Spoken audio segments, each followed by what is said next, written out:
नवरात्रि के 5वें दिन माँ स्कंद माता की पूजन का सर्वश्रेष्ठ विधान है। 2 अप्रैल 2025 नवरात्रि पंचमी है। कुछ उपाय हैं जो मैं आप तक पहुंचाना चाहती हूं, तो इसलिए अंत तक वीडियो के बने रहें। ये दिन सर्वश्रेष्ठ पूजा आरती भोग मंत्र के लिए जाना जाता है। पंचमी तिथि के सर्वश्रेष्ठ उपाय गुरु जी ने बताए हैं, जो कि पुत्र प्राप्ति, विवाह, संतान, रोग, कर्ज, किसी भी परेशानी से अगर आप जूझ रहे हैं, उसको पूर्ण रूप से मुक्ति के लिए व्रत होता है।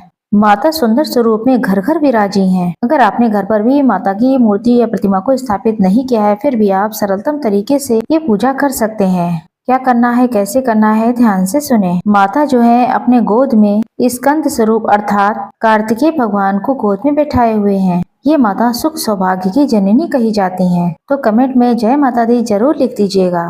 तो आइए जानते हैं पहला उपाय, जो कि बेहद ही सरल है, जो कि नवरात्रि की पंचमी तिथि पर ही किया जाता है। स्कंद माता को केला बहुत प्रिय है। अगर संभव हो तो आप अपने घर के मंदिर में स्कंद माता की मूर्ति या प्रतिमा के सामने केले का भोग अवश्य लगाएं। अगर घर पर नहीं कर पाते हैं तो किसी देवी मैया के मंदिर में जाकर के केला जाकर के जरूर दान करें। अगर घर पर कर रहे हैं, जब माता भोग स्वीकार कर लेंगी, आप थोड़ा सा भोग उसमें से अपने आप भी ग्रहण करें।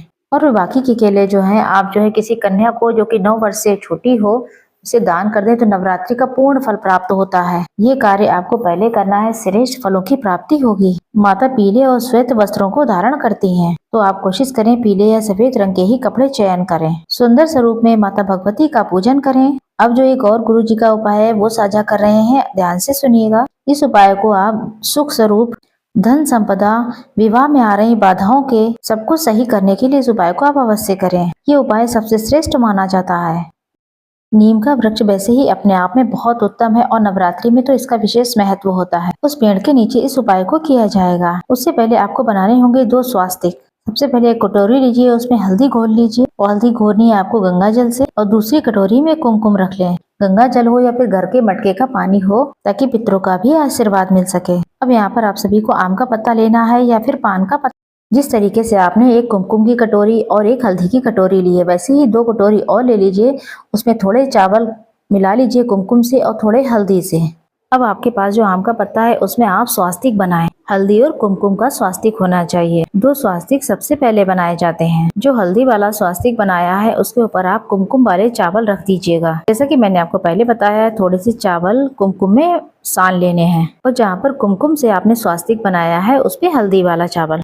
ये कार्य करते समय आपके मन में जो भी है कामना, विवाह को आ रही बाधाएं, अड़चने, या फिर आपको नौकरी में कोई तरक्की चाहिए है, धन संपदा, पुत्र की प्राप्ति के लिए, सब कुछ आप यहाँ पर कह दीजिए। अगर आप विनती अपने लिए कर रहे हैं तो बहुत ही उत्तम है। अपना गोत्र वगैरह भी यहाँ पर बोल देना है आपको। अब नीम वृक्ष में सबसे पहले आप जल चढ़ाइए, उसके बाद एक दीपक लगाइए। अपना नाम गोत्र बोलकर जो आपकी मन की कामना है वो कहते हुए, हे माता, आप नीम के वृक्ष में आप नवरात्रि में वास करती हैं और सुख सौभाग्य का वरदान देती हैं। मेरे जीवन के भी हर कष्ट को दूर करें। ऐसी प्रार्थना करते हुए दीपक लगाकर, जल चढ़ाकर, जो भी कामना है, हल्दी और कुमकुम वाले बने हुए जो स्वास्तिक हैं वो नीम के वृक्ष में छोड़कर आपको आ जाना है। ऐसा करने से दुर्भाग्य दूर हो जाएगा और सौभाग्य में वृद्धि होगी। अब यहाँ पर बात करेंगे हम दूसरे उपाय की, जो कि बेहद सरल है। बुधवार का दिन है। हरे मूंग, जो कि बुध ग्रह से संपर्क है उसका। पढ़ाई करने वाले बच्चे या नौकरी इत्यादि वाले लोग, तो ये वीडियो आपके लिए है। आप सभी को लेना है हरा मूंग। हरा मूंग सुख सौभाग्य का प्रतीक माना जाता है।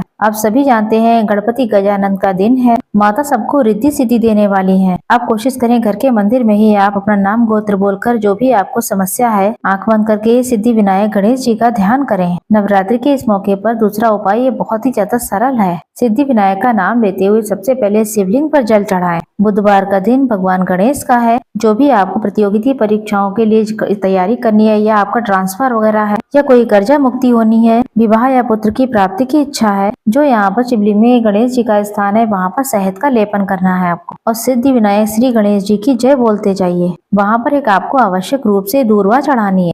साथ ही साथ थोड़ा सा हरा मूंग भी चढ़ा देना है। साथ ही साथ आपके पास जो भी बचे हुए मूंग के दाने हैं वो भी शिवलिंग पर चढ़ाते हैं। बुधवारी पंचमी तिथि पर जो भी सिद्धि विनायक गणेश जी का ध्यान करते हुए गणेश जी के स्थान पर शहद का लेपन करके दूर्वा घास चढ़ाकर आवश्यक रूप से हरा मूंग चढ़ा देता है, उसका दुर्भाग्य दूर होता है। और सौभाग्य में वृद्धि हो जाती है। हरा मूंग शिवलिंग पर चढ़ाने पे सुख सौभाग्य में वृद्धि होती है। अगर आपके घर के आसपास कोई नंदी है तो वहां पर उनके कान में जो भी विष है बोलना है आपको, थोड़ा सा हरा मूंग, गुड़ और भी जो आप खिलाना चाहें वो जरूर खिलाएं। ये कार्य बहुत सरल सरल से हैं, 2-3 उपाय एक साथ भी कर सकते हैं।